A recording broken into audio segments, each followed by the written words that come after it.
Leonach Cottage on the Culloden battlefield. So the British Army rear, not far from Cumberland's position.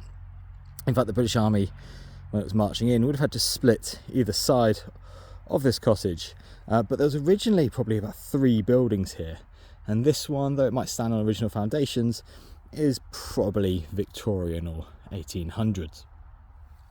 Though there were buildings definitely on this site, and one of the interesting stories that pertain to it was that there was a barn nearby, and that the Jacobites were locked inside, some of the wounded, and burnt. But the archaeology done for 2 men entrenched, Tony Pollard and Neil Oliver, found that this walled area that they thought was the barn was actually a Victorian garden.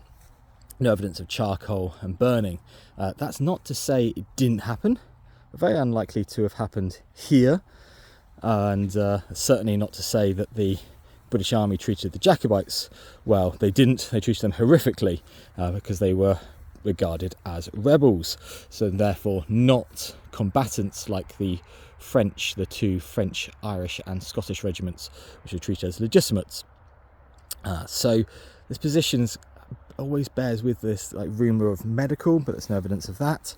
But it gives an idea of the rear, the flags that the British Army would have their reserves around here, and that cairn you can just see in the distance.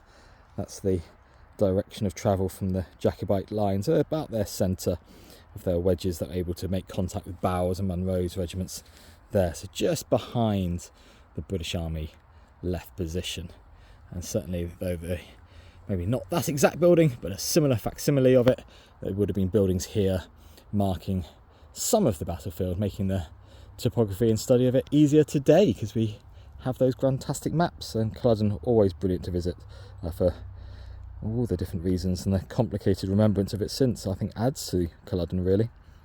I like Culloden, it's a good one. So beautiful evening, always had good weather. It is often sunny in Scotland.